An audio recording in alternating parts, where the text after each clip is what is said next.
Thank you all for gathering here for the Bled Strategic Forum panel called Charting the Cosmos, Europe's Quest for Competitiveness in the New Space Race. It is, of course, an intriguing and provocative question in an era when it seems the world is kind of rediscovering space. The costs of going into space or into orbit are falling, the number of launches is rising, and the orbit is congested, and space debris is posing a growing threat. On top of that, for the first time in history, much of this activity is being driven and funded by private capital and private companies. Space economy reached around 500 billion euros last year and is expected to reach 1.3 trillion by 2035.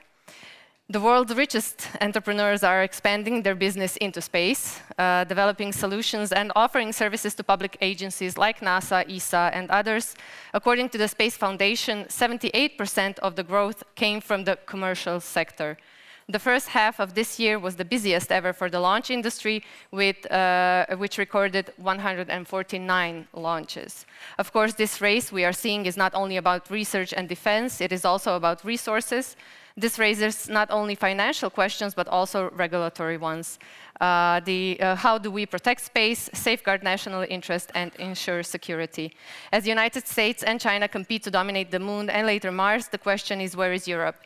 Will the classical regulatory approach through the New Space Act and vision for the economy take us to new frontiers?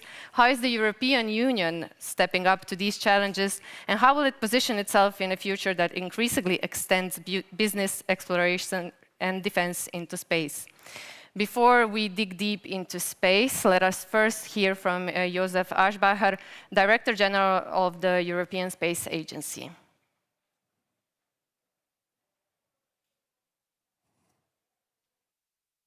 We should.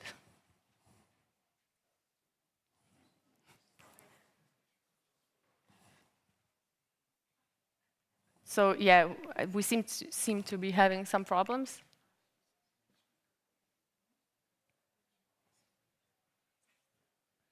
I guess we can wait for another second, but we don't have a lot of time because we have the whole space to cover, so. Or maybe we can just kick off the debate and then, if things to get clear. Okay. Then I think we will just start without this address and come back to it if possible later on. So joining me for the discussion are Giancarlo Granero, Head of Unit for Space Economy, Directorate-General for Defense Industry and Space at the European Commission. Luca del Monte, Head of Commercialization Department at the European Space Agency. Fabrizio Morgera, Senior Investment Officer at the European Investment Bank. And Mr. Tomaž Rotovnik, Director of Skylabs, a high-tech company specializing in miniaturized onboard systems for satellites. And last but not least, Matija Renčelj, Research Manager of the think tank European Space Policy Institute from Vienna. So maybe to just start with the current situation, I would like to start with Mr. Del Monte and Mr. Granero. Is Europe ready for this space race that is already happening, and it seems like it's being dominated by other nations? What is the current situation? Maybe, yes, let's start with you. Yes. Yes. So thank you very much. Very difficult to come after. But yeah, and I'm very happy to be here, of course. Are we ready in Europe? I think we have a lot of elements to be ready. We have a vision, as you mentioned it. We have a goal, and that vision, which was adopted not so long ago, in June this year, says that we want to be in a leading position, maybe not number 1, but not number 10 either, by 2050. So we want to get there. And we start from a position of relative strength, I would say. We have excellent space systems in Earth observation, in navigation. We will soon have an excellent system in space satellite communication with IRIS². We have excellent competences, skills, experience in our industry, representative here, and in the space agency, of course. And we have the internal market, and I'm sure you will get there, or we should have the internal market. We will soon have an internal market for space with the Space Act. So I think with these, we are ready. We're getting ready with a lot more actions that are in the vision, for example. But I feel like there's a but coming up, but I'm not sure. But of course, for all of these, so for example, for the systems, we know that in launchers, we are not as strong. IRI² comes later. For the competences, we know that our very skilled entrepreneurs and scientists often have to turn to other parts of the world to get the financing they need, for example, to scale up. And we know that for the internal market, we are not there yet, and we will get there soon. We will come back to that as well, but first I want to hear from you, Mr. Del Monte, of course. How is the game changing for ESA? What is the current situation? Okay, so good afternoon, everyone, and thanks a lot for this question. So maybe I can continue on the line of Giancarlo with the but.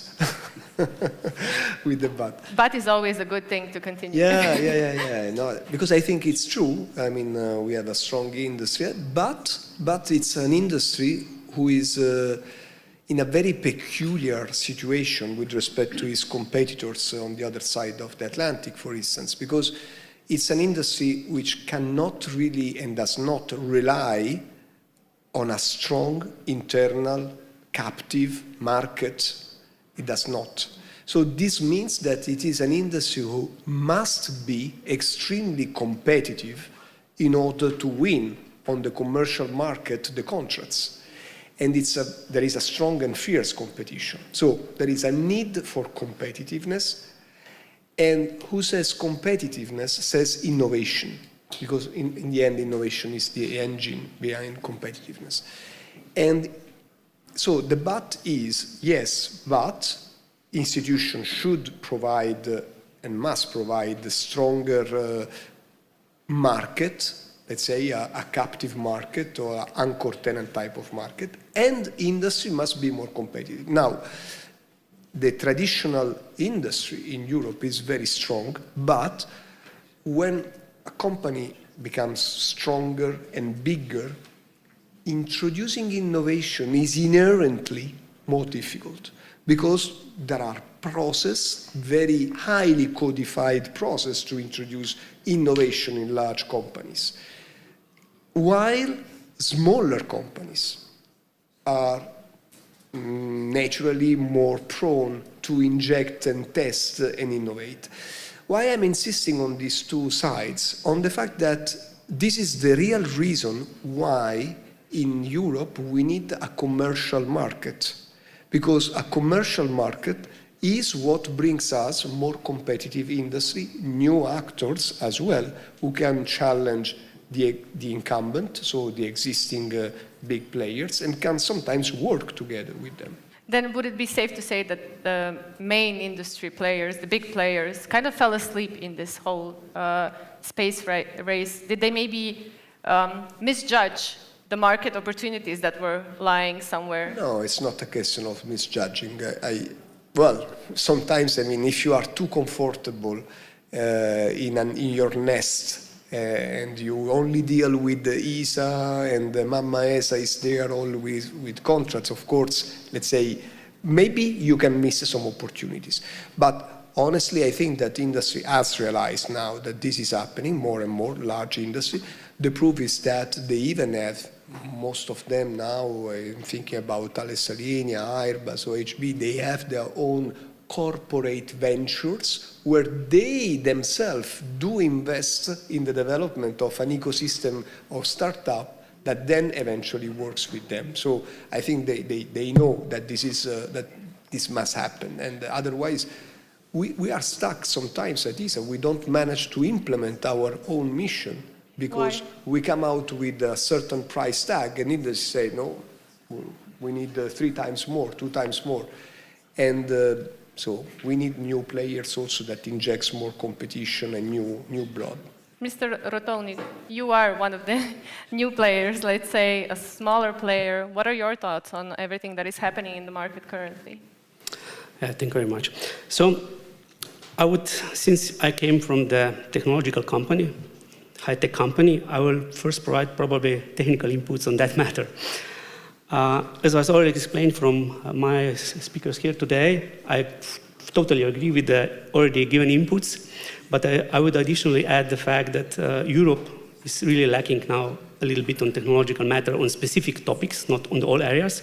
What concerns on the downstream segment, I think we are still superior. So processing data, receiving the data, etc., etc.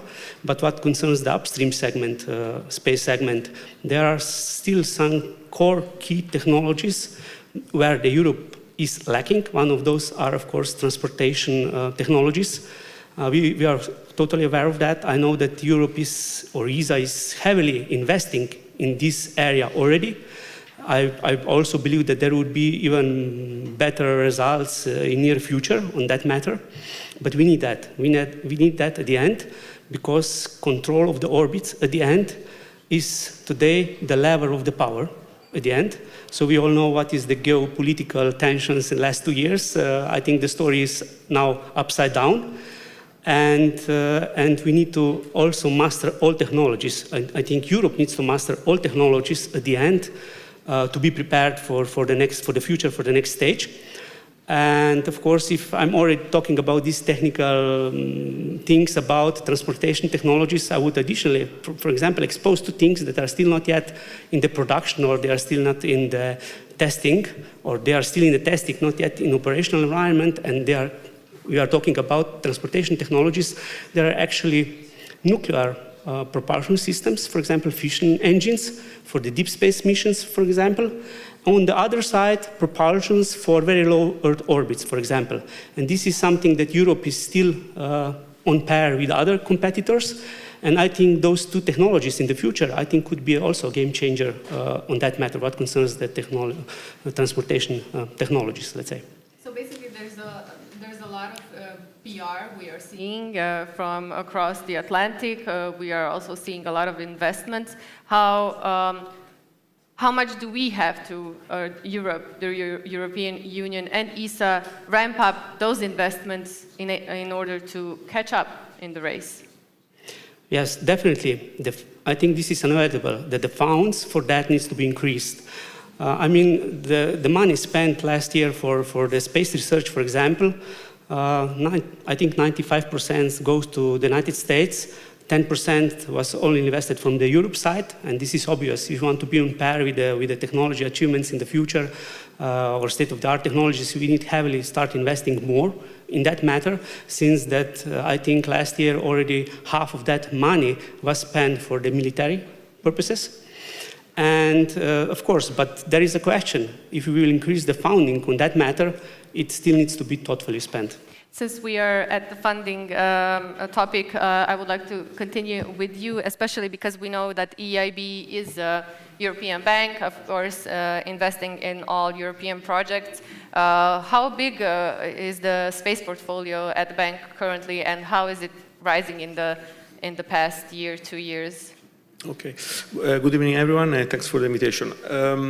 EIB has been investing in the space sector, let's say, with a broader concept of space sector since 1980. So we deployed between 1 billion and 1.5 billion. So we started to invest to support Arianespace, big companies like Avio, but then we also supported the CES, the satellite manufacturer based in Luxembourg, also Eutelsat.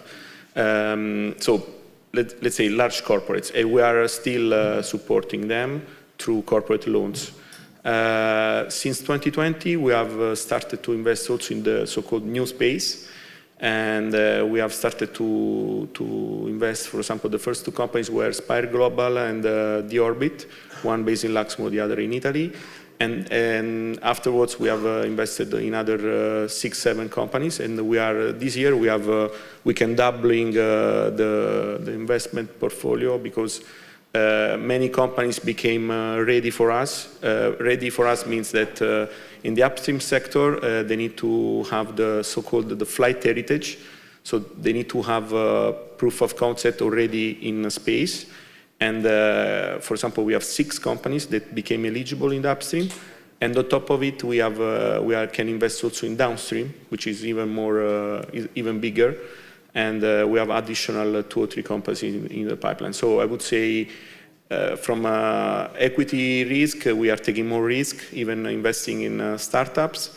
And we have deployed in startups something like 150 to 100 million.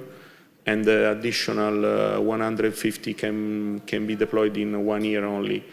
And on top of it, we have, it's not EIB money, but we are acting as an advisor of the European Innovation Council, which is a fund backed completely by European Commission, with a total commitment of 3 billion, of which more or less half already invested. And the ESE has been investing, however, in the space sector, and he deployed the additional 150 million in equity. So I would say, ballpark, we invested the cumulative basis almost 2 billion. Current portfolio, it's around 500 million. So, Mr. Renčelj, from your side, where exactly do you see, we do know that also the investments are ramping up because of the whole defense segment is also growing, but from your point of view, how are the investments rising and where are they still lagging? Where do we have to step up even further, even more, maybe a bit more aggressively? Yeah, thank you very much. And I would say also thank you very much to the Bled Strategic Forum and also the Ministry of Economy, Tourism and Sport to bring space into such a platform, because this is very important. It's extremely important to talk about space in an environment which is not usually used to talk about space. Why? First thing is because space is a transversal enabler that supercharges the economy. So space is really something that works across all industrial sectors and can boost Europe as a whole, can boost a country like Slovenia as a whole, and I truly believe in that, and there's also ample evidence out there that confirms that. The other aspect, why does this matter, is also because space is one of the few sectors where Europe still has what it takes to turn the balance of power. There are many sectors out there, future-defining sectors, where we've lost the race. In space, we still have an industrial base that is very competent, and over the last 15 years, with the help of ESA, the European Commission, etc., we've been also able to mature a cohort of companies that bring in the innovation, bring in that power. But yes, as you said, it's important to think where we are investing. So we are currently investing 5 times less than the United States when it comes to civil space, about 15 times less when it comes to defense and security.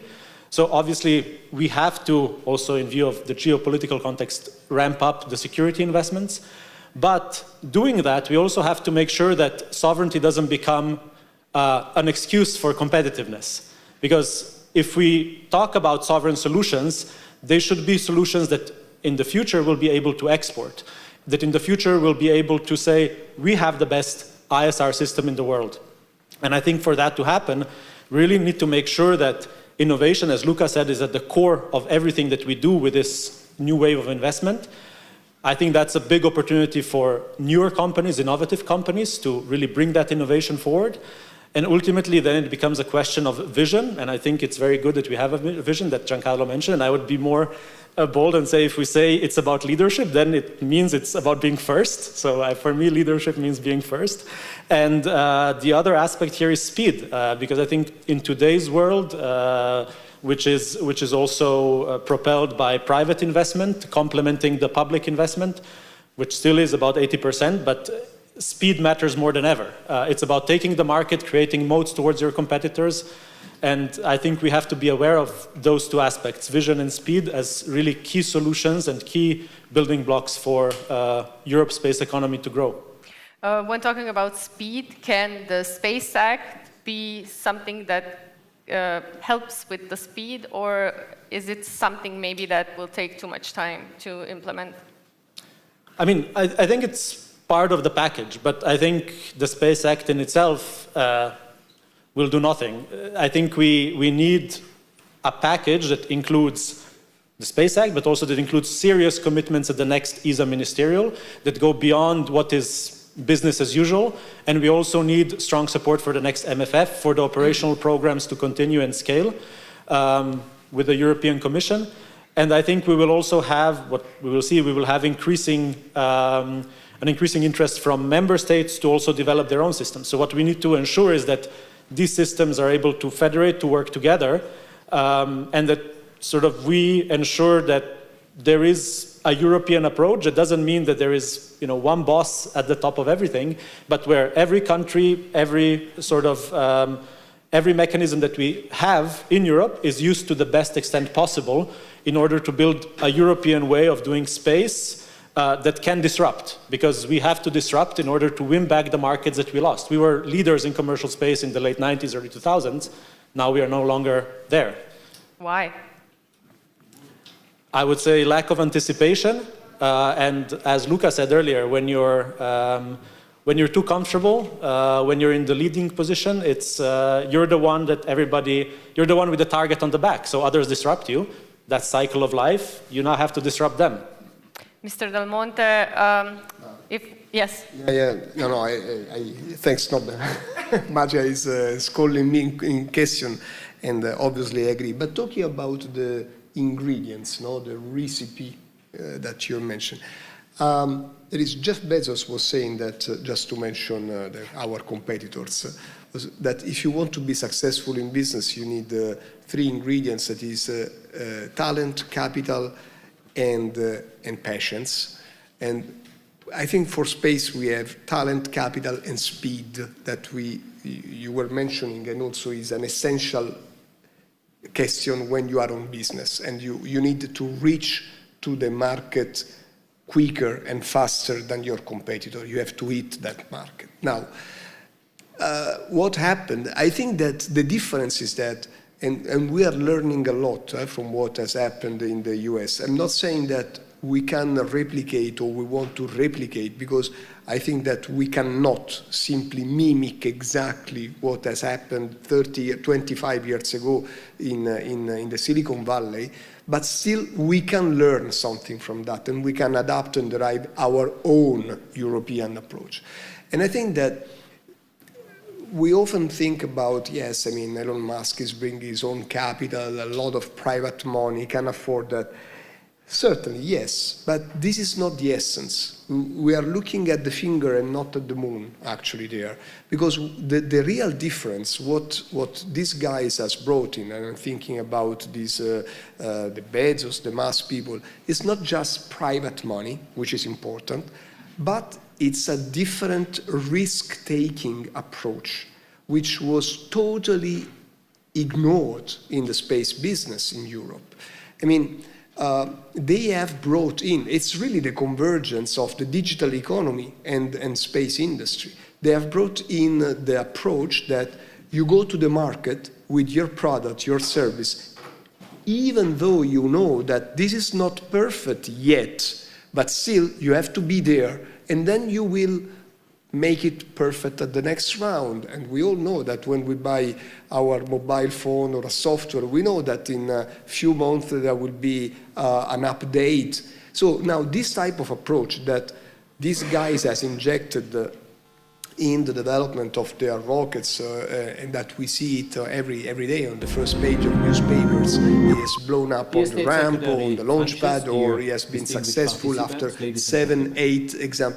This was unheard of in our business, which is inherently a risk-adverse type of sector, where before you inject innovation, it's taking years. Now, in order to respond and to adapt to that, ESA, as several other space agencies in Europe, has to adapt and to change the way we are dealing with commercial type of approach of projects. So although the backbone of our programs will remain research and development, the traditional way, so nevertheless, next to that, now we have identified other type of programs where we have to have a different approach, a different role.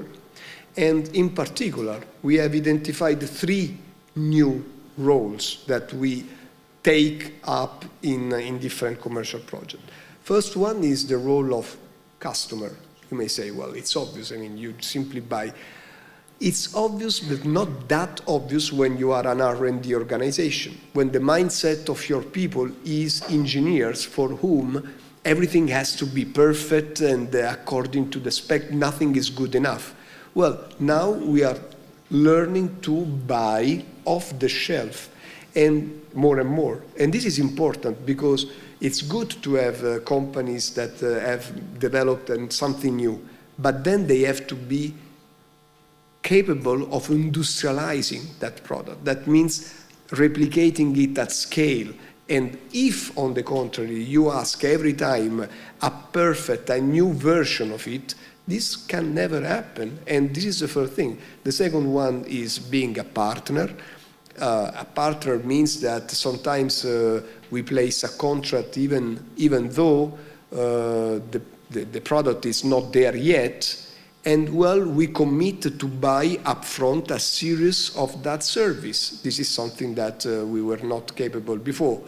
And last but not least, I would say, is the role of an enabler, because we have realized that in many cases, industry wants to work with ESA just because they need our expertise, the knowledge of our engineers, but they don't want to develop something for ESA itself. They have commercial customers.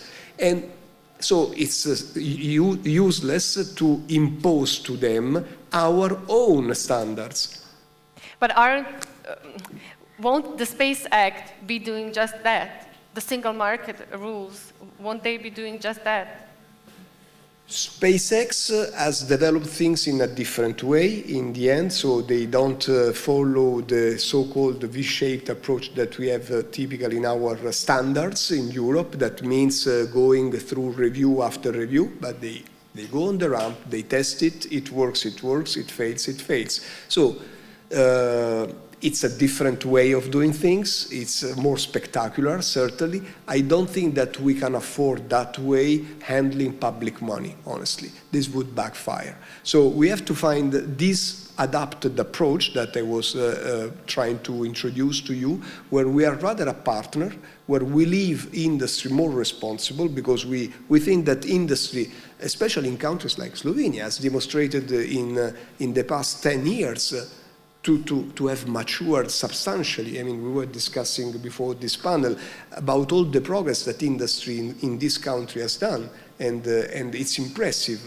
and has been recognized by all the partners. Now, an industry that is so capable maybe does not need to be directed step by step by an agency, but can be left to take up more responsibility, and in this way maybe we can go even faster. But this requires an adapted way of managing programs. So this is why we have developed these new approaches, these new roles, adapted to each of these roles. There are different rules of procedures that our technical officers will follow. Mr. Rotovnik, do you agree with all this, this new adapted approach? And of course, Mr. Del Monte did mention buying from the shelf. How can the European industry be the one selling from the shelf? Yeah. So, of course, I agree. Additionally, on that matter, I would say, yes, that doing space business is not easy. It's a long learning curve, for example, as an example of our company. We started as a really small company, a garage company in the past 10 years ago, but we have an idea and we have a know-how. We start building, first thing that we start doing in the past was start building the know-how to understand the problem, what concerns being in space business. And since we conquered this know-how, we then start addressing the problem by building the solution, for example. But this was not yet let's say, the successful story for us to get the first project, etc., etc. But nevertheless, some circumstances mixed up, and eventually we got, let's say, a first meeting directly with ESA. Even we were not yet recognized as a space company, for example, and ESA as an agency, their experts were willing to listen to us, and they are accepting our thoughts, they are accepting our thinking, and at the end they accept even our solution at the end. And this was actually a story for our company at the beginning. But this was just the learning curve for us. That successful company, for example, it was already somehow mentioned, needs to, let's say, not just to have the know-how, not to just understand the problem, to address the problem, to develop the problem, to implement the problem. They need also to have a market overview on that matter, because space business is not simple at all. And at the end, when you have the results, when you have the commercialization, because this is the important thing also in the space business. You cannot just do some contracts with the agencies with no final commercialization behind, for example. Yeah, but at the end, you should never lean on the results or the awards at the end. You should always reinvest what you gain. And I think this is important. I think in this space business, it's very important that as a space company with big ambitions needs to reinvest what is harvested. Since we are again with the investments, we do agree that we need more innovation, more startups, more scale-up, more VC funding. How to achieve this? It does sound maybe easier to discuss than to actually reach. Definitely. I mean, I already mentioned before that we need to increase the funds. Who will spend those extra funding, for example? It's a big question. Or this would be a big system integrators, or this would be SMEs, or this would be the end startups, for example. For my opinion, this is just my personal opinion, I think that the sweet spot probably would be SMEs, since they can be quite agile to adapt to a new paradigm, for example, that happens where if you have some lack of something new happen on the market, you can easily try to address that, easily to adapt, for example. You have more know-how at the beginning than the startups, for example, and you already have the basic know-how, basic knowledge. And I think you can address that on an appropriate time. This is just my opinion. But of course, I think when we are talking about space business, perhaps this is perhaps a little bit out of the scope of what was mentioned until now. We are talking about core technologies.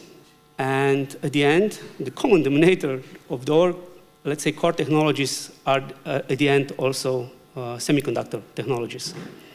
And for my understanding currently, I think Europe is still lacking behind, so we still didn't achieve total independence, and this is something that it should be done in the future. So we must achieve total independence what concerns the chips, ASICs, for example. And I think small companies could address this to develop things that are still missing, for example. Mr. Morgera, how does this resonate with you, and especially when we are talking about concrete investments that are still to come? Well, first of all, we have increased meaningfully the exposure over the last 5 years. For example, 5 years ago, we didn't have any space VC fund, because the only one was Seraphim Capital, which was based in London, and with Brexit we lost the only space fund, and through the Cassini initiative, which was a mix of money coming from the European Commission and the European Investment Fund, which is the European Investment Bank subsidiary, we deployed 600 million by creating a new fund dedicated mostly to the space sector.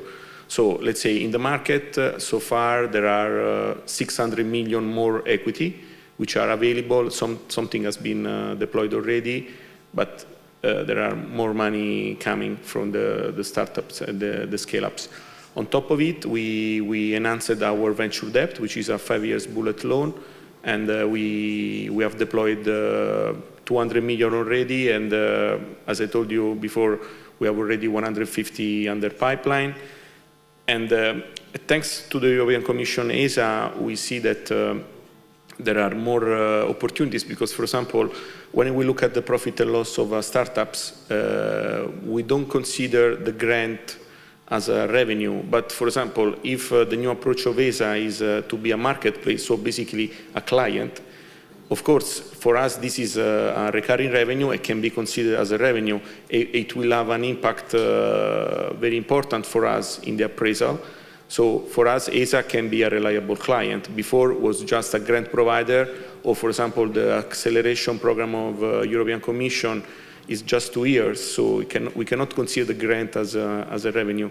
So if this approach, thanks to the experience of NASA, SpaceX, etc., will come to Europe, it means that we have, on top of the 600 million equity, maybe more for the next budget of European Commission, plus all the marketplace coming from ESA, on top corporate venture capital investing And on top, so this will be gearing for us, because the more equity we have, the more debt we can provide. So the venture debt we are providing is a multiple of the equity. And I would say it's at least 1x, 2x time the equity. So the more equity we have, the more debt we can deploy. So I see that we are creating in Europe this virtuous loop. Of course, we are far from the US level, but I'm quite positive. So compared to 5 years ago, we moved from 0 to 100. Of course, we need to reach 1,000 of USA, but at least we made our meaningful progress. Mr. Granero, talking about the single market and implementing that through legislation, regulation, etc., what exactly will be happening in the future, in the next years, and how can we talk about a single market for the European Union while we do know that the industry is not self-sufficient? We do have partners from abroad, so how can we impose rules for the others?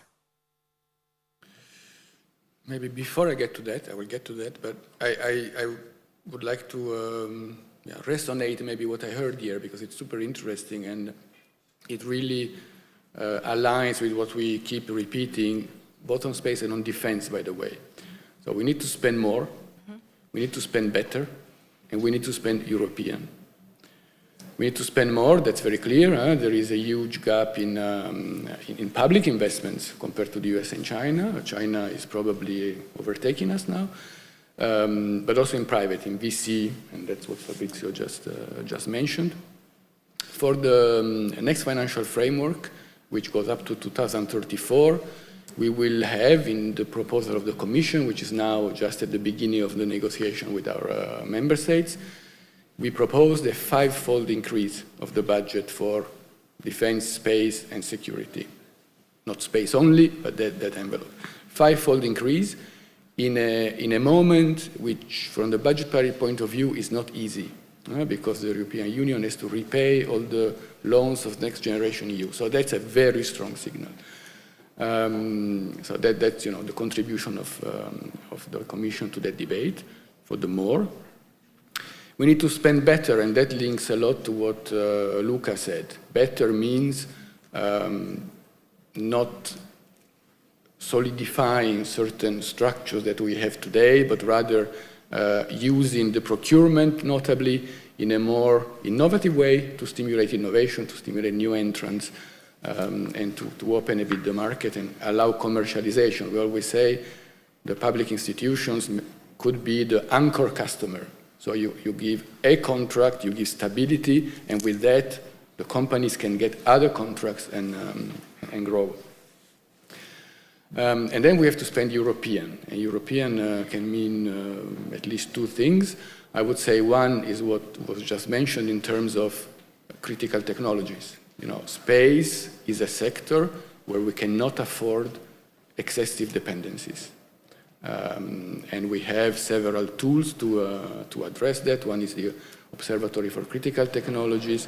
One is the screening of the foreign direct investments, because it is true that since our companies lack funds, then foreign investors sometimes try to buy technologies that we don't want to see go.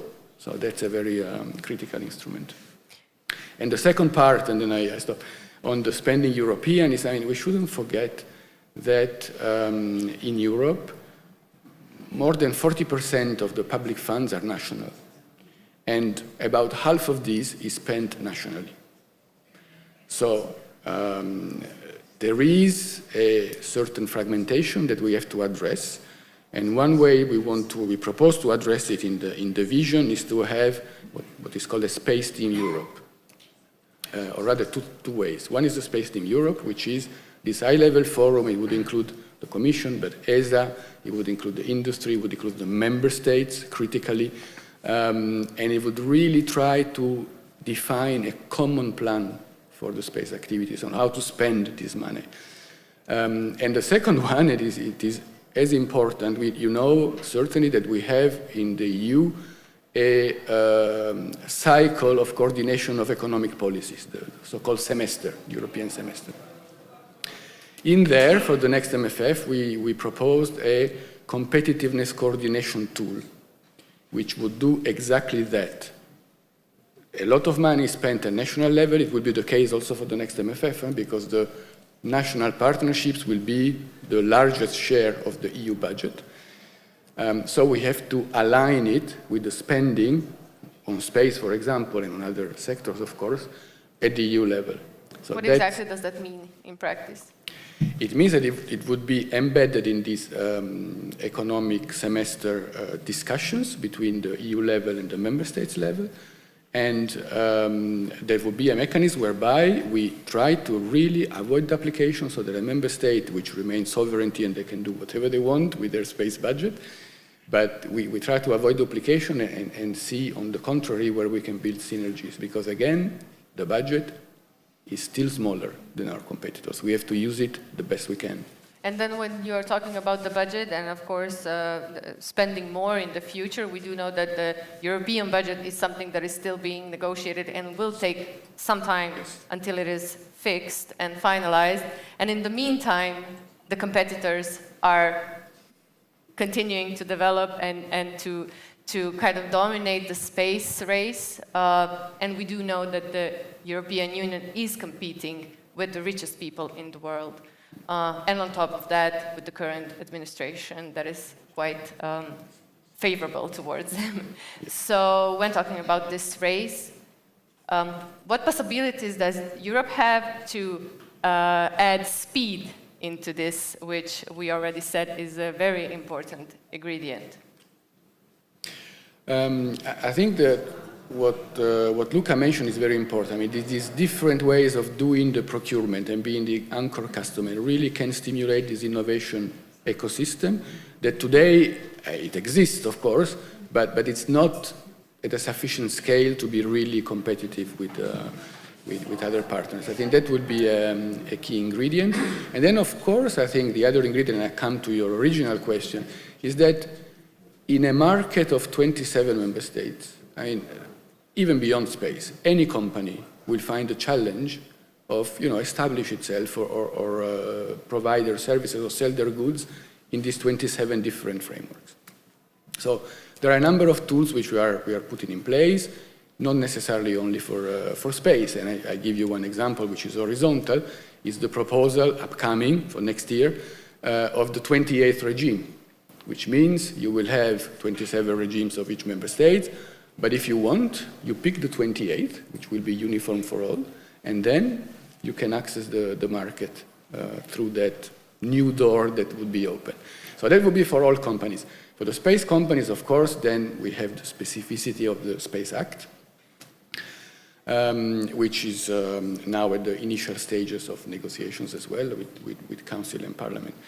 And there, I mean, the logic is threefold. We want to increase safety, resilience, and sustainability. But the underlying logic is the single market, is to create the single market for space, so that all economic operator providing data or services to the EU market will have the same rules to follow everywhere. So that would be a dramatic simplification of some hurdles they face today.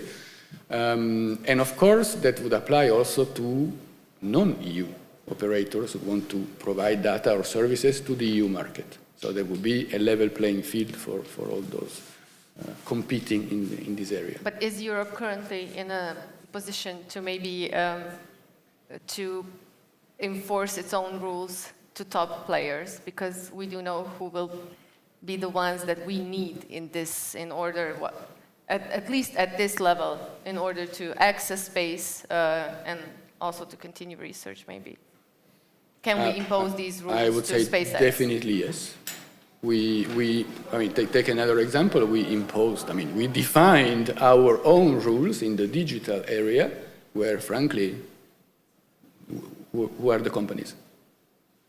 Yeah. So we defined our rules, and then we apply them to everybody, including the competitors, if they want to do business in the EU market. So I think it's a bit the same reasoning. Mr. Renčelj, I think I need your thoughts on all of the discussed topics that we mentioned now. On all of the topics. Well, basically on the space, how can we outrun SpaceX? Well, I mean, I think if we talked about speed a little bit already, we need speed. But I think if I refer back to Mr. Rotovnik, and he said they had a vision, and I think that sounds very trivial, right? Yeah, having a vision, fine. But that is very important because ultimately, I think what happens, especially in bigger conglomerates, and the same happened in the US. If you look at Boeing, these big companies sometimes lose track of vision, and what they tell you is, tell us what you want, and we'll build it for you. And that's very, I think, unique to the space industry, where there is very limited, I would say, space for industry to bring its vision forward and to be challenged to bring its vision forward. So I think this is really one thing that is definitely needed, and I think it's also needed in view of what I said earlier, because yes, right now maybe we'll have increased funding through defense expenditures, and that is critical. And when we talked about speed, the ESA ministerial meeting later this year is crucial. It's in 2025, it's happening now, and we have to increase our expenditure for space to be able to compete, and then also 28, talking about the MFF. But I think in the short run, it's really important to challenge industry, because these defense expenditures, this is on the back of government debt, that this will happen. And this will, at one point, also wane off. So we'll need to make sure that the industry that we build now is competitive. But I think the question is vision, and I think we'll have some winners and we'll have some losers. And I think one thing we have to do in Europe much better is to accept that there will be losers.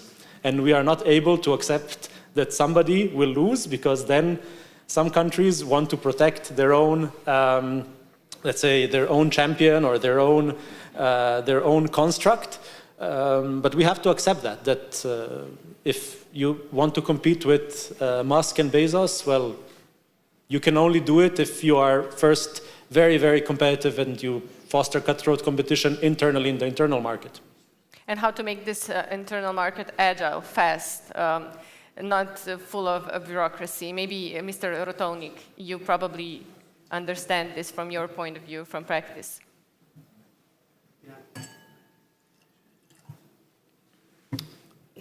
The market itself is already very agile. I mean, in the sense that it changed a lot. So in the last 2 years, I already mentioned before, there are a lot of changes. And we are now thinking in different directions because of what's going on the globe. But what I think is also important, because we mentioned that about European companies to addressing European independency, to build European independent technology, etc., etc. Those companies need to remain, at the end, European. We should not lose those companies that are innovative, that have a vision, that they can innovate. They bring the state-of-the-art on the market. We know from the past that we lose those companies that are not anymore innovative, not anymore European, for example. And this is a drawback, because if you spend European money to those companies that develop those innovative things, there should be some protective switch somehow. I think the States has such switch. I'm not sure if this is possible, or if I'm perhaps saying something not right. But for my opinion, I think if you get European funding, this also means that you need to stay European. Mr. Del Monte, one of the things that you also mentioned before when we were talking, we do already have big European companies that are already addressing accessing this space race, maybe changing, shifting gears in this. Which companies are we talking about? How big are they? How do you perceive all of these changes that are happening? Yeah, I mean, we're talking about, I mean, in Europe we have 3-4 large-scale integrators. I mean, names are quite obvious. I'm thinking about Airbus, Thales Salinia, Space, OHB, Leonardo, Avio. So these are by the way, there is a public list that is updated once per year on the ESA website if you want to know the name of the 6 exactly. But that's not the point. The point is that Fabrizio mentioned this before. We are deploying a lot of money in new startups with the investments. Okay. Now, not all the investments are the same. I mean, you invest at different stage of life of the companies with different sides, taking different risks.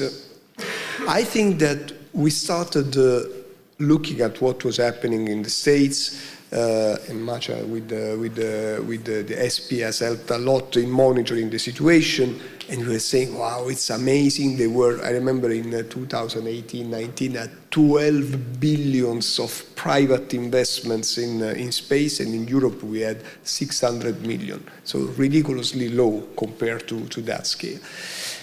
Nowadays, the situation has changed. I would say we have created, for instance, a network of investors now in Europe. We have some more than 70 investors that are our partners of ESA. This means that investors come to ESA and ask for advices about the size of the market and the reliability of the technology that is proposed. This helps a lot in investing.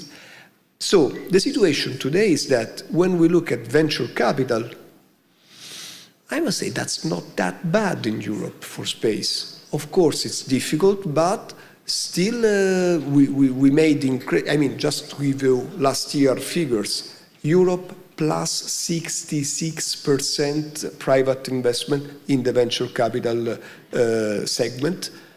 In the US, minus 30. Minus 30, okay, we are starting from 12 billion, so there is still a margin, okay? But this is not the problem. So I would say that today, if you have a startup and you're looking for seeds, early stage, round A type of investments, thanks to Fabrizio or also on the market, you can find what you need. The problem is after, what comes after? I mean, when you want to stay in Europe, as you were correctly saying, and there is nothing. And there is nothing. The next stage, the follow-up stage, is the private equity stage. Is the stability where you are already a profitable company with some revenues, and there we don't have today many success stories in terms of exit of the VC. And this is not motivating yet private equities to join in. So this is why, together with Giancarlo, Fabrizio, we have to work together in motivating this late stage type of investment. This is where we need to do more in time in terms of investment. One of the things maybe that I did want to discuss as well is because of all the satellites that are gathering the orbit, space is also becoming a critical source of data for agriculture, energy security, and climate research. Mr. Rotovnik, do you think the Commission needs to ensure more value is generated from these data sets, or are they maybe staying underused? I would say that what concerns analyzing the data, we already have quite established companies in Europe, and they are doing a really good job. And since the European Commission is supporting this area, I think we develop quite very good services. Of course, it's not only EU segment, it's also PNT, it's also navigation control, etc., etc. It's also space situational awareness data. We also have other kinds of data from space. And these are all the fields that still need to be, for example, upgraded in the future. But what concerns the EU, I think we have really good companies that are really already good addressing those areas. Especially we already have in Slovenia such company that is renowned worldwide, for example. Yes. Also, maybe I was thinking maybe now would be the time, because we did miss the beginning address from Mr. Aschbacher. Could we see if we can listen to it now?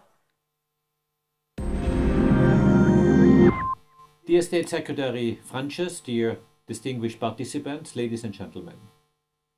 It is an honor for me to address the 20th edition of the Bled Strategic Forum. It is unfortunate that I cannot be there with you in that lovely location to meet you in person. As we are approaching the ESA Council at ministerial level, my agenda is actually quite a challenge. I believe that the Bled Strategic Forum is an excellent opportunity to discuss the matters that we are all concerned with. This is even more important given the current geopolitical moment and the fact that Slovenia has become this year the 23rd member state of the European Space Agency and will participate in the ESA Council at ministerial level in November 2025 as a full member state. I would like to congratulate the organizers, the Ministry of Economy, Tourism and Sport, as well as the Ministry of Foreign Affairs of Slovenia for having organized the Bled Strategic Forum, which is now in its 20th edition. ESA is celebrating the 50th anniversary of its creation, and I would like to thank Slovenia once more for having kicked off the celebrations in January this year while celebrating its newly acquired membership. I'm very proud that an organization like ESA is attractive to European countries. This shows that there is still a purpose in working together and pooling our resources and ambitions in such a challenging time.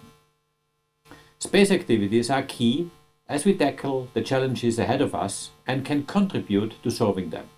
Whether it is about European strategic autonomy, protecting and preserving our well-being and the environment, helping the economy to grow and thrive, creating highly skilled new jobs, or managing our natural resources in an efficient and sustainable manner.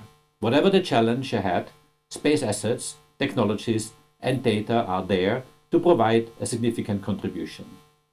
A country like Slovenia is an excellent example of how, with focused investment and an ambitious vision, one can leverage the potential of space activities to support the growth of successful enterprises and help position the country and its economy in the global value chain. Your ESA full membership can only reinforce what you have achieved during all these years cooperating with ESA. And we count on Slovenia's drive and determination to confirm European space cooperation as a success story in Europe. I look forward very much to seeing some of you in November in Bremen, and I wish you all an interesting and fruitful discussion at the Bled Strategic Forum. Thank you.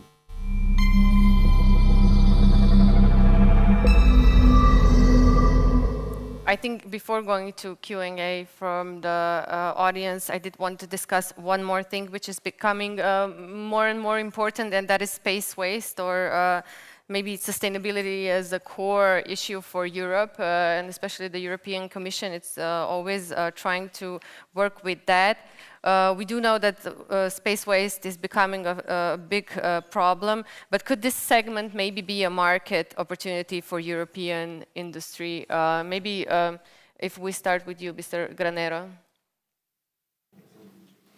I think that links directly with the first pillar I mentioned of the Space Act, the safety, because as our roads are often congested, also the orbits now are congested, and can you imagine if you didn't have rules of the road here, what would happen? Well, we need rules of the road for space now. And that's indeed the first pillar of the Space Act. And the third pillar is sustainability, and it's also linked to that, because we also want the space operators to have a common methodology for life cycle assessments, so that we measure first and then we reduce as much as possible the environmental impact of these operations.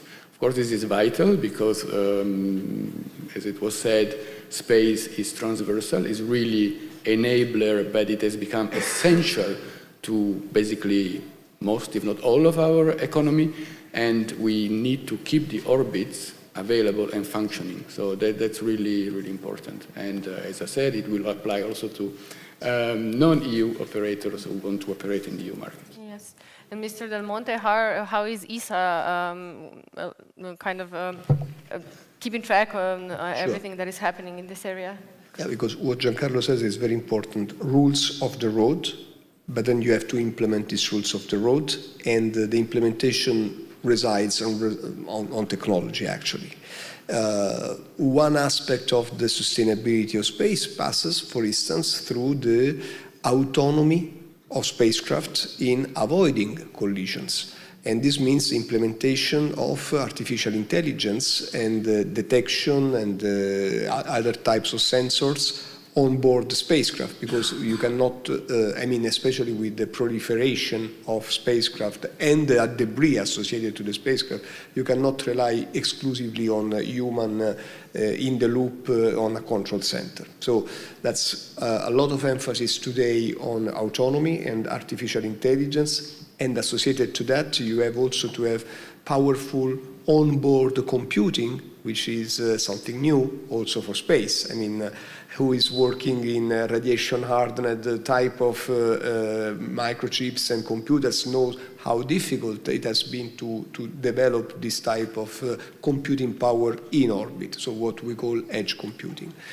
Another aspect is certainly the removal of the debris. I would say, personally, I think that there have been a lot of emphasis in the past on this removal of the debris. You must understand how many debris are there up there. We are talking about some 25 millions and counting of debris. So even if you won't start removing all of them, you understand that it takes a lot of time. Even if you focus on certain areas that are the more crowded, still you have to know where and what to remove. And sometimes this debris is as small as 1 centimeter, even smaller than a centimeter. You may say, well, it's so small, I don't care. Well, no, because they fly at 8 kilometers per second. So basically the kinetic energy associated even to a very small mass is extremely high. So this brings me to two considerations to conclude this part. The first one, debris removal per se with, let's say, artificial, let's say, arms or types of grid, maybe it's not, the real business is not really in the removal of the debris, but really on the defense side. Because when you are capable of removing a debris, you can also remove an operational satellite, maybe, which is not cooperating, or, I mean, you know, there is a business in the defense world which is super looking really with a lot of attention to this capability, which is a spin-off of that business, if you want. It's an interesting point of view. And the second one, just to conclude, is the fact that you must know where to look at if you want to remove a debris or avoid a collision. And there is a booming business in terms of space situational awareness. Ground-based, space-based. So this means radar, this means telescopes, which monitors the sky in order to know what's happening up there. And again, also in this case, there is a defense spin-off linked to intelligence on one side, and so it's characterization of the assets that are flying up there. And you know that now it's not a secret any longer. I mean, we have stealth type of satellites, so invisible to radars, and obviously also to optics, so more difficult to be detected. And also, back to the origin, I mean, SSA was not born because of looking at satellites, but because, I mean, the radars were deployed over the horizon to see incoming missiles. So I would say, unfortunately, we are back to the origin of the system with the original meant use of that. Mr. Rotovnik, do you have anything to add to this? It is an interesting topic. Yeah. No, I fully agree with what was told. The problem would be much simpler if all satellites, but this is just a joke, if all satellites would be in very low Earth orbits, for example, placed. But we all know everything about that, yeah. And when talking about the business side of what Mr. Del Monte was saying, do you maybe already have any investments in this area of, let's say, regulating space debris? And of course, the interesting part was on the defense side. Well, in the defense, yes, we have several investments. Most of them are under pipeline because we recently changed our policy about, let's say, dual use, and but we are ticking a lot of boxes in terms of defense and the security. In terms of sustainability, for example, to removal of debris, etc., We have one French company now under appraisal, so they can they are developing a docking and let's say it's more for to fix problem on the satellites, but in the future this technology can be deployed also for the removal of debris. So of course we need to follow the ESA projects. So in general we are seeing the space as an infrastructure. So basically, more or less, as Starlink created a constellation as infrastructure, if Europe will be able to create its own constellation and infrastructure, on top of it, we will build up several services. For example, we are keen to invest also in cybersecurity, artificial intelligence companies using the space infrastructure. So it depends when we are able to build up this constellation, IRI Square, but even the several national constellations, like for example in Italy now we have IRIDE, which might help to build up additional services. When will Europe be able to build this constellation? I don't even know where to start. Maybe with you, Mr. Granero. I don't think I have or can share a lot of information, but you know there is a consortium which has been formed. The concession contract is signed, and now the consortium is in talks with the industry to progress further. So that's a bit the state of play. I don't know if the colleagues know more. Mr. Del Monte, do you know more? About IRIDE, yeah. Sorry. IRIDE, of course, is an Italian national project that is funded entirely with the PNRR money, so the recovery funds of the COVID, 1.1 billion euros, which has been, let's say, given to ESA for management. So, but ESA manages it on behalf of the Italian government. So it's an Italian project, and ESA provides just technical assistance. The first batch of satellites has been launched to orbit, we are talking about 4 different constellations actually. The first one is completely dual use, is developed by the company Argotec in Turin, next to Turin, and is based on a new bus basically that they have, and it's optical type of assets. The second type of constellation is relatively dual use or more intelligence oriented, and it's Thales Alenia Space. And then we have some other spacecraft, let's say, that constitutes 2 additional constellations, but they are more experimental type, one with the CTAL, one more with a radar payload by the orbit, and I think it's OHB is the third one. Yeah. Since our time is almost up, I think we have to proceed into the questions from the audience. So in case you have any questions or maybe just thoughts, of course you are welcome to give them. I think there will be someone with a mic soon.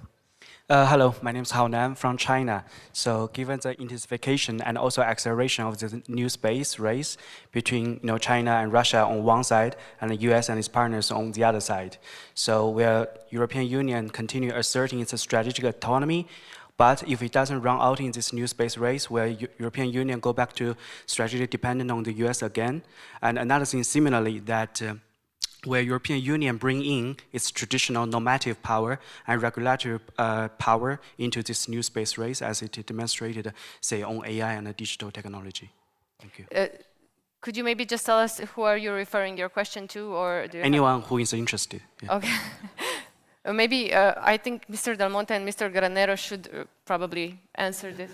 I can start. Let's say, obviously the geopolitical situation in this moment is very confused, I must say. So you know that our main international partner historically has always been the US, and NASA in particular in this very moment the situation at NASA itself, I don't say in the US, but at NASA itself is extremely complicated with a big reduction of the budget, layoff of people, and this is affecting also the program that are in cooperation with NASA. So it's clear that Europe now has the big opportunity also, I would say, for me, to play the card of autonomy. And actually, this is something that my Director General is actively proposing in terms, and I'm thinking just now, replying to the question of the US. So the main project in cooperation with the US that we have is exploration. So say moon, and in this case, well, maybe Europe this time has an opportunity for our member states to develop more and more autonomous capability. And that's one opportunity I see. When it comes to other international cooperation opportunities, China, I think we still have a cooperation ongoing with China, which our member states are very keen on maintaining, so I don't see changes there. What I see is the development of new partnership that before were maybe less obvious. Today we have I have signed myself in the commercialization side, so to help our European startup to develop on foreign markets, five cooperation, 4 already, and the 5th will be signed next month, cooperation agreement with, namely with Japan, India, Singapore, UAE, and next month with Australia on the occasion of the IAC. So this means that certainly for one partner that maybe starts to be more critical, well, maybe there are 5 more that pops up, and there is a lot of appetite on Europe for that. Any other thoughts on that, or should we proceed with? No, just along the same lines. I mean, we are an open economy, and that is valid also for space. We cooperate with a number of non-EU countries, some on the continent, I think Norway or Switzerland, and some in other regions of the world. As Luca mentioned, we have space dialogues also with many, many countries, including the US. And that, for me, is absolutely not contradictory with the fact that on some critical technologies, we do not want to have excessive dependencies, which doesn't mean full autonomy, but excessive dependencies to avoid. Just what concerns, let's say, from private point of view, private company, we are always capable, I mean, we are always for the cooperation with the different entities. It doesn't matter. But of course, we want to know upfront what is on the table. Okay, maybe if we have any other questions or maybe comments? I was expecting something from the ministry, so. There is a question in the back, I'm sorry, yes. And then we'll go there first, come back to you, and then Mr. Frangesh. Hello, I'm Nikola from Serbia. A question about talent management. So in the situation that it's more difficult now to start a university in the United States, and when the research mobility is harder now with United States, could we use ESA as a talent aggregator and to help us have much more young researchers and young entrepreneurs staying in Europe and coming to Europe for business reasons or for research reasons, using space industry and space research as opportunity. Thank you. Okay, thank you very much for this question, and I'm quite straightforward. There is a spin-off of ESA, which is called EXECO, the European Center for Space Economy and Commercialization and Commerce, which is hosted in SP in Vienna. And with that organization, we have published recently, it's still open as we speak, a request for information to the European community in particular the university academic community, to express the willingness to partner with ESA and Execo to set up a dedicated master classes for focus on commercialization and entrepreneurship of space. We have started cooperating with the most important universities in Europe in order to provide lecturing and courses, short courses in this domain. And so we are super active in this, and we plan to even scale up our activity because as I mentioned before, I mean, one of the 3 ingredients for the success is talent, then let's say capital and passion or speed, but talent is number 1. In Europe we have super talented people, so now it's the moment to attract them. There is a war. STEM is already difficult to get, but when you look at STEM, it's even more difficult to get from STEM to space. So we are really at war for that, and this is why we are multiplying our efforts. And when it comes to the colleagues from the US that wants to come to Europe, of course we are open to consider, but I would say before opening that, let's look at what we have in Europe, and we have a lot of talents, very good students, very good engineers and scientists. Mr. Renčelj? Yeah, I mean, my answer would be straightforward in the sense that we have to tap into that potential that is now prevented from maybe developing their talent in the US. We ourselves ran a campaign, a recruitment campaign, Choose Europe, and we are hiring a former senior NASA employee in the coming month and another new colleague coming from Japan. So I think we are, let's say, at the forefront of what you were suggesting.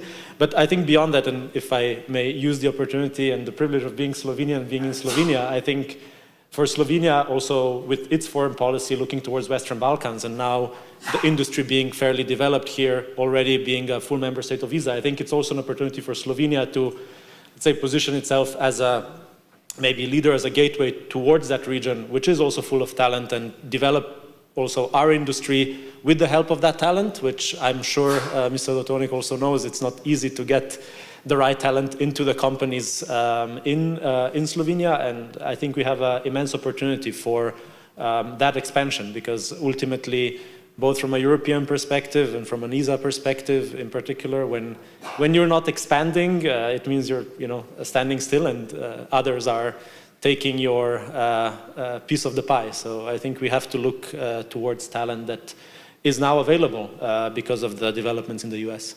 Mr. Rotovnik, do you have anything to add on talent? I do know that you have some thoughts on that. Yeah, the best way would be that you can, let's say, grow the talent in your company or released with cooperation with the institutions, different institutions. This is something that we've done in the past. But of course, since the company is now growing, we already have 50 employees, experts in the space segment, and the future plans are even more. Definitely, we could not produce in such a short time those talents in Slovenia, and it would be also important for us to gather those talents. But of course, it's a big issue how to attract them, how to establish the passion inside of them to join us, to join some company in Slovenia, for example. And if we go to the last question and then to our last comments. Yeah, good evening, everyone. My name is Maurice. I serve as the ambassador of Kenya to Slovenia. And I wonder, I'm just curious about whether Africa is registering at all in Europe's quest for competitiveness. Because statistically, in 25 years from now, 2.5 billion people will be living in Africa. That will be a quarter of the world's population.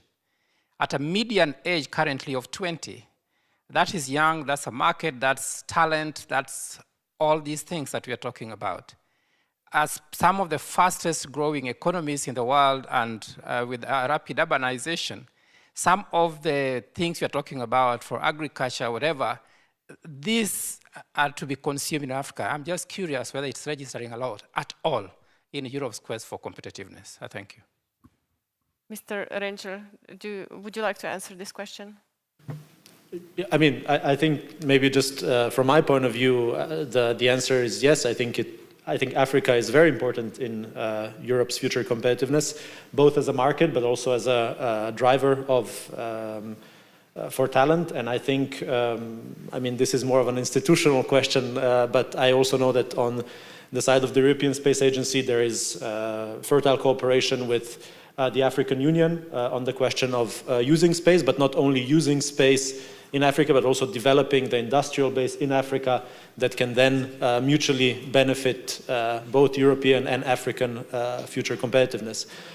So I think we will see more of that going forward, and I know that some colleagues from the African Union are increasingly invested into this cooperation, and colleagues of Giancarlo, also the side of the European Commission, I know are working on developing that partnership further. And Mr. Del Monte, would you like to add anything from the, of course, from the side of the European space industry?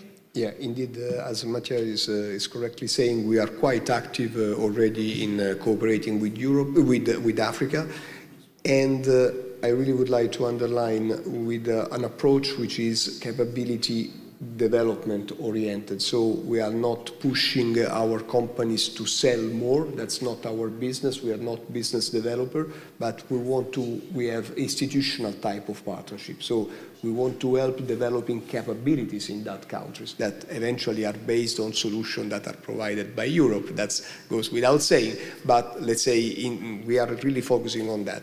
And last maybe comment on this is that we are not alone in this, and this is one of the topic of cooperation with another country, which is Japan. So Japan and Europe, we are cooperating in this very moment in supporting our startup in developing capabilities in Africa. So, and this is something relatively new. Has been signed an agreement at the last African Union event. I think it was Easter time, more or less, this year. If there is no one else to add anything to this question, then maybe, is there anything more to add? Then I would like to, we didn't begin with you, Mr. Frangers, I'm sorry, but I think we should definitely conclude this round with you. Well, I fully agree with all the mentions of the November ESA Ministerial, and I fully agree that it's strategically important. By the way, Slovenia decided on the last Ministerial in 22 to double its investment and subscriptions in ESA. This November, we are once again doubling our investments. So this is the real commitment. And of course, it's also our obligation due to the fact that we became the full member, right? So, and this is without possible additional investments coming from the dual use and a wide open budget of our defense, where new ideas also emerge. And why it is important for the competitiveness. You know, Mario Draghi was critical to the geo-return principle of ESA and advocated that needs to be changed. Well, I really don't agree with that small detail of the Draghi report, because I see in geo-return a very good mechanism that motivates member states to invest more, because geo-return provides the possibility for our space industry to absorb this investment by building joint European capacities. You know, the focus of ESA and their view on Slovenia changed radically on January 1st, 2025, when we became a full member. Until then, ESA considered Slovenia, yes, we are investing and helping for Slovenia to develop its space industry. From January 1st onward, it is the opposite question. How can we, as Slovene and our emerging space sector, contribute to the joint European challenges we have in space? So, in terms of competitiveness, it's a very good link between money, ideas, innovation of our space sector, and the joint European strategic needs. That's the comment I want to contribute. Thank you. Thank you very much. And you gave me maybe a perfect follow-up for Mr. Del Monte. What is ESA's stance on geo-return? What can I add? I mean, this is music for our ears. No, but we totally agree. And by the way, the georeturn is one of the pillars, we totally agree, of our convention. But we also must be clear. I mean, this is one of the four ways for ESA to implement our industrial policy. It's not the only way. Everybody is looking just at that one. But for instance, the number one is open competition. Then it's mitigated through the georeturn. But the first number one is open competition, because as said at the very beginning, just to close the circle, competitiveness is the focus that we have to have. So our obsession is competitiveness. Georeturn is just a way to ensure that cooperation is reached and also to motivate our member states, because let's not forget, we are handling taxpayers' money. So everywhere you handle taxpayers' money, you have to guarantee that there is a return for that. And the only way for doing that is exactly through georeturn. So I can only agree, and I wish all the best. We are totally sure that the Slovenian industry will be very successful. We have seen this growing, and we can help now also with the new tools. I don't want to steal up too much time, but let's say Giancarlo and Fabrizio mentioned a number of times new ways of procuring. We have now challenges, prices, which is a way to go faster. We have the marketplace that Fabrizio mentioned a number of times, which is a way to support your industry, not up to TRL9, but beyond the TRL9. When the product is ready, the service is ready, there is no further development, has to be commercialized, how to help it. So now we have developed even new tools for that. So we are sure that you will profit, you all will profit of that. Thank you very much.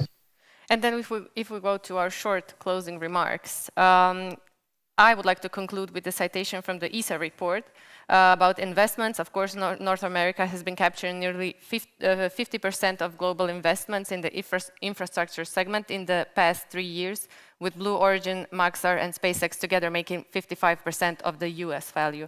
Asia ranks second, capturing 13%, of which China contributes more than 83%. Europe ranks third. Can we afford to stay third? Or if I am more direct, what exactly is Europe losing if it stays third, especially when talking about access to resources, to business deals, to research? I suggest we start with you, Mr. Del Monte, and then continue on. I will, but you know, it's a risk. With the 3 Italians on, we talk a lot. So no, okay, certainly, no, of course, Europe cannot afford to stay third. There is no third place. So we are competing to be leader, as Matija is saying. When it comes to natural resources in space that you are hinting at, it's a very long-term objective. So, but don't be fooled, because even though the road to go is very long, there are a lot of intermediate fruits that can be reaped from that. And countries like Luxembourg has understood this very well. And so they have introduced this in their legislation, in their constitutions. And now this is a hub for harvesting natural resources in space. Have we seen any mission on that respect? No, but there is a lot of technology that has been generating, and this is producing already technology transfer and spin-off as we speak today. Mr. Rotovnik. Yeah, I think that there will be, of course, always a lot of twists and turns on this path, but nevertheless, I think, from my opinion, important would be that we are stay focused on the harvesting the know-how. Just harvesting that, and the results will come. Mr. Granero? Of course, we can't afford to be whatever place. The space economy is projected to grow at an incredible speed, so we would lose out of a huge economic opportunity, and we can't do that. Mr. Morgera? Okay, I want to finish with a provocation because when we say that is always welcome. Okay. No, the point is, since I'm mostly involved in financing startups, and we see that they are developing great technologies, but the challenge is to become profitable, no? Because we talk about SpaceX today, but when you talk with Elon Musk, he doesn't say, I'm developing the best rocket, because Luca knows very well that maybe ESA has a better technology than SpaceX. But he says, I'm sending out to the orbit the most cost-efficient rocket. And this is the goal of SpaceX, the reusability, because the goal, let's say the big challenge is to send 100 launch cost at 100 per kilo. That's the cost, or maybe less.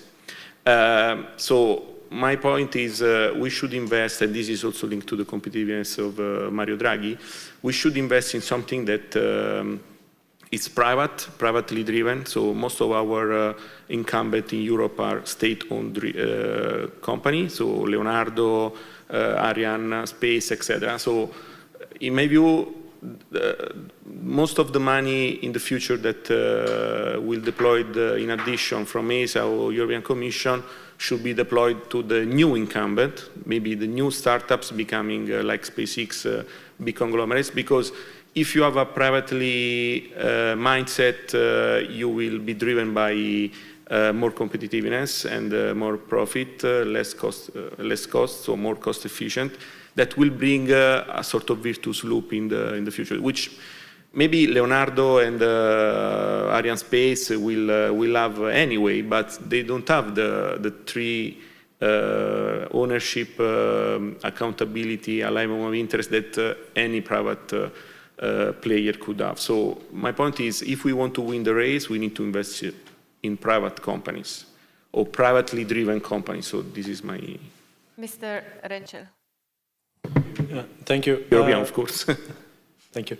I mean, maybe I really like the fact that you end with, what might we lose? Because I think we don't ask that question enough. What we also don't ask enough is, I think, the question of, we tend to say in Europe, oh, that won't work. But the problem is, what if it does work and somebody else is doing it? And I think that's the big question we have to ask ourselves. And when you talk about what we are losing, I would say in the short term, probably global relevance, which probably should ring some alarm bells. But I think in the long term, even more importantly, potentially peace in Europe and potentially the prosperity of future generations. And I think that's a big responsibility for all of us to ensure that we make sure our industry and our industries beyond just the space sector remain future-proof and can deliver the right added value for Europe to continue to grow and be globally relevant. This is a perfect ending to our debate discussion. Thank you very much to all of the speakers, and of course, thank you for joining this debate.